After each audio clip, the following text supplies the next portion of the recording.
మనందరం తెలుసుకోవాల్సింది ఏంటంటే ఏదైనా ఒక ఈవెంట్ కండక్ట్ చేయాలి అంటే ఫస్ట్ కోఆపరేషన్ స్టూడెంట్స్ దగ్గర ఉండాలి. స్టూడెంట్స్ ఇష్టంగా గనక ఈవెంట్ చేస్తే ఖచ్చితంగా ఆ ఈవెంట్ సక్సెస్ అయింది.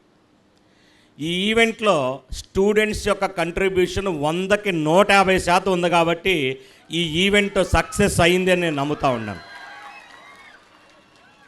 బ్యానర్లు కట్టాలన్నా మీరే, కుర్చీలు మొయ్యాలన్నా మీరే, మ్యాట్లు వేయాలన్నా మీరే, స్పోర్ట్స్ గీతలు గీయాలన్నా మీరే, ఫ్లెక్సీలు కట్టాలన్నా మీరే, దేంట్లో చూడు ప్రతి విషయంలో, లేకపోతే డ్యాన్స్లు వేయాలన్నా మీరే.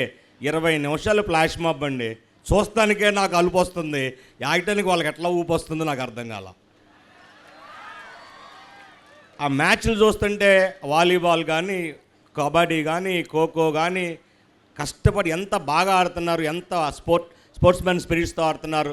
చిన్న డిస్టర్బెన్స్ అంటే 2 days ప్రోగ్రాంలో ఒక్క చిన్న డిస్టర్బెన్స్ లేకుండా ఈ ఈవెంట్ జరిగినందుకు, మీరందరూ సహకరించినందుకు, మీరందరూ కూడా, ఎందుకంటే ఎక్కడా కూడా డిస్టర్బెన్స్ లేకుండా వచ్చినందుకు మీ అందరికీ సభాపూర్వకంగా ధన్యవాదాలు తెలియజేస్తూ ఉన్నాను.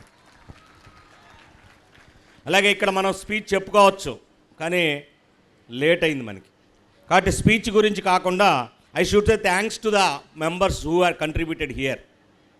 First we should say thanks to the sponsors. మనకి కొన్ని అబ్రాడ్ ఎడ్యుకేషన్స్ వాళ్ళు మీ ఈవెంట్ కండక్ట్ చేయడానికి స్పాన్సర్ చేశారు కాబట్టి వారిని మనం థ్యాంక్స్ చెప్పుకోవాల్సిన అవసరం ఉంది. అలాగే 2 రోజులు రాత్రి తీసుకోండి, మీరు పొద్దున్నే సాయంత్రం దాకా ఎంజాయ్ చేశారు. మళ్ళీ సాయంత్రం 6:30కి డీజే. చాలామంది నన్ను మోసం చేసి తక్కువ రేటు టికెట్లు కూడా కొన్నారు నా దగ్గర. మోసం చేశారు, మీరు మోసం చేసి తక్కువ రేటుకి నా దగ్గర టికెట్లు కొన్నారు. నన్ను బ్లాక్మెయిల్ చేశారు ఒకళ్ళిద్దరు అమ్మాయిలు అయితే వచ్చి, ఇస్తారా సస్తారా అని. భయపడిపోయే వాళ్ళ దెబ్బకి నేను. రాత్రి మీరు 10 వరకు కూడా ఎంజాయ్ చేసి మిమ్మల్ని అందరినీ చక్కగా, అందరూ థ్యాంక్స్ చెప్పాల్సిన వ్యక్తులు వీళ్ళు. మిమ్మల్ని అందరినీ చక్కగా మీ ఇళ్ళకి చేర్చి మరలా పొద్దున్నే తీసుకొచ్చి మరలా ఇప్పుడు కూడా తీసుకెళ్తున్నటువంటి డ్రైవర్స్ అందరికి కూడా మనం థ్యాంక్స్ చెప్పాల్సిన అవసరం ఉంది. ఈవెంట్ సక్సెస్ అవ్వాలి అంటే కోఆర్డినేటర్సు, కన్వీనరు, కన్వీనర్సు వీళ్ళందరూ కూడా, మీరు ఎవరు స్టాఫ్ మెంబర్ చూడండి చేతిలో ఫైల్ పట్టుకొని పరిగెత్తున్నారు, లేడీ లేదు జెంట్ లేదు. అంటే ఎవరికి ఇచ్చిన ఈవెంట్ని వాళ్ళు సక్సెస్ చేయటానికి కన్వీనర్లు, కోఆర్డినేటర్లు, కన్వీనర్లు అందరూ కూడా కష్టపడినందుకు వారందరికీ మన తరపున అందరం కూడా ధన్యవాదాలు చెప్పాల్సిన అవసరం ఉంది. ఎందుకంటే వివిధ కాలేజ్ నుంచి స్టూడెంట్స్ వచ్చారు, వాళ్ళకి అకామిడేషన్ అవ్వచ్చు, వాళ్ళకి కావాల్సినటువంటి ఫెసిలిటీస్ కండక్ట్ చేయడం అవ్వచ్చు, ఏది చేయాలన్నా కూడా ఈ కన్వీనర్స్, కోఆర్డినేటర్స్గా వర్క్ చేసినటువంటి ఫ్యాకల్టీ మెంబర్స్ కానీ, ఫైనల్ ఇయర్ స్టూడెంట్స్ కానీ వాళ్ళందరికీ కూడా సభాపూర్వకంగా ధన్యవాదాలు తెలియజేస్తూ ఉన్నాం. అలాగే స్పోర్ట్స్ జరుగుతూ ఉంది మనకి.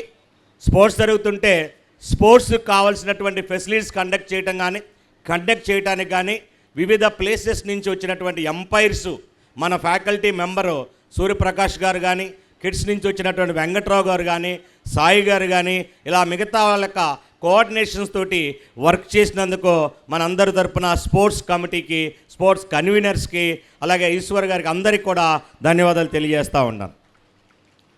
అలాగే కల్చరల్ మీరు చూశారు, ఇప్పుడు చూశారు డిఫరెంట్, నిన్న చూశారు డిఫరెంట్, స్ప్లాష్ మబ్బు, అలాగే యాక్టివిటీస్ ఇవన్నీ కండక్ట్ చేసినటువంటి కల్చరల్ కమిటీ మెంబర్స్కి, అలాగే కన్వీనర్ అయినటువంటి రత్నకుమారి మేడం గారికి అందరికీ కూడా మనందరి తరపున ధన్యవాదాలు తెలియజేద్దాం. ఇంకో పాయింట్ కూడా చెప్పొచ్చు, ఇక్కడ మన మహిళా దినోత్సవం చేసాం. మహిళా దినోత్సవం చేస్తే ఈరోజు మధ్యాహ్నం చెప్పాం, రేపు పొద్దునే ప్రోగ్రాం, కానీ అల్లాడిచ్చారు ఆ రోజు కూడా ధన్యవాదాలు చెప్పాల్సిన అవసరం ఉంది దానికి కూడా. అలాగే టెక్నికల్ ఈవెంట్స్ నేను చూడలేదండి, కిడ్స్లో పెట్టినా కూడా నాకు 40-50 ప్రోటోటైప్స్ వస్తే గొప్పగా అనుకునేవాడిని నేను. నిన్న చూస్తే నేను టెక్నికల్ ఈవెంట్స్ మొత్తాన్ని విజిట్ చేశానండి, అన్ని ఈవెంట్స్ ఏం లేదు. ఒకప్పుడు పేపర్ ప్రజెంటేషన్కి విపరీతంగా స్టూడెంట్స్ వచ్చేవాళ్ళు, పోస్టర్ ప్రజెంటేషన్ విపరీతంగా స్టూడెంట్స్ వచ్చేవాళ్ళు. కానీ ఇప్పుడు స్టూడెంట్స్లో కల్చర్ మారిపోయింది. ఏం కల్చర్ వచ్చింది స్టూడెంట్స్లో? ఇన్నోవేషన్ కల్చర్ వచ్చింది. ఇన్నోవేషన్ కల్చర్ వచ్చింది కాబట్టి మన కాలేజీలో పెట్టినటువంటి ప్రాజెక్ట్ ఎక్స్పోకి దగ్గరగా 66 టీములు వచ్చినందుకు ధన్యవాదాలు తెలియజేస్తూ ఉన్నాం. అలాగే ఇంత ఇన్స్పిరేషన్ తీసుకొచ్చినటువంటి రఫీ గారు, అంటే వాళ్ళ team members, technical team members అందరికీ కూడా సభాపూర్వకంగా నేను ధన్యవాదాలు తెలియజేస్తూ ఉన్నాను. అలాగే లాస్ట్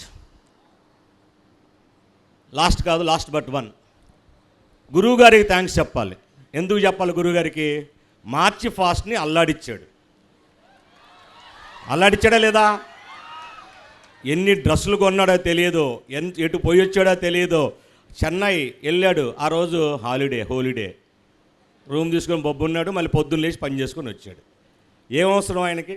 మీకోసం. అంటే ఒక ఈవెంట్ జరగాలి అంటే ఆ ఈవెంట్ని సక్సెస్ చేయాలి, చేస్తే మా సుబ్బారావుకి మా శేఖర్కి మంచి పేరు వస్తుంది, ఖచ్చితంగా దీన్ని సక్సెస్ చేయాలి అని చెప్పి ఆయన కష్టపడినందుకు ఆయనకి మనందరి తరపున ధన్యవాదాలు తెలియజేస్తూ ఉన్నాను. లాస్ట్ బట్ నాట్ లీస్ట్, ఈ గ్రౌండు, ఈ యాంబియన్స్, ఇవన్నీ ఏర్పాటు చేసినటువంటి అరుణ్ ఈవెంట్స్ వాడికి, అలాగే ఇంత నీట్నెస్గా ఉండాలి అంటే ఇక్కడ పనిచేసినటువంటి ఆయమ్మలకి, అటెండర్లకి కూడా ఈ సభాపూర్వకంగా నేను ధన్యవాదాలు తెలియజేస్తూ, మీరందరికీ కూడా this is a platform to exhibit your talent. ఈ ప్లాట్ఫామ్లో మీ టాలెంట్ని మీరు ఎగ్జిబిట్ చేసుకోవటానికి ఒక ప్లాట్ఫామ్ని మేము ఏర్పాటు చేసాం. ఆ ప్లాట్ఫామ్ని మీరు చక్కగా వాడుకొని మీ యొక్క టాలెంట్ని ప్రదర్శించినందుకు ఇక్కడ పార్టిసిపేట్ చేసినటువంటి వివిధ కళాశాల విద్యార్థులందరికీ కూడా ధన్యవాదాలు తెలియజేస్తూ ఉన్నాను. అలాగే ఇటువంటి ప్లాట్ఫామ్ దొరికినప్పుడు స్టూడెంట్స్ ఎవ్వరు కూడా దీన్ని మిస్ చేసుకోకుండా మీ యొక్క టాలెంట్ని ఎగ్జిబిట్ చేసుకుంటూ మీలో ఉన్నటువంటి స్కిల్ని ఎన్హాన్స్ చేసుకొని రాబోయే రోజుల్లో మీకు కాలేజెస్లో, ఇంజనీరింగ్ కాలేజ్లో చదువు ఒకటి ముఖ్యం కాదండి, చదువుతో పాటుగా స్కిల్ ఉండాలి. అది ఏ స్కిల్ అయినా అవ్వచ్చు, నీ కల్చరల్ స్కిల్ అవ్వచ్చు, టెక్నికల్ స్కిల్ అవ్వచ్చు, లేదా స్పోర్ట్స్ అవ్వచ్చు, what ever it may be the skill. నీ దగ్గర ఒక స్కిల్ అంటే ఎక్స్ట్రా ఉంటే ఖచ్చితంగా నువ్వు రాణిస్తావని నమ్ముతూ ఈ అవకాశాన్ని కల్పించిన మీ అందరికీ కూడా ధన్యవాదాలు తెలియజేస్తూ సెలవు తీసుకున్నాను. Thank you very much.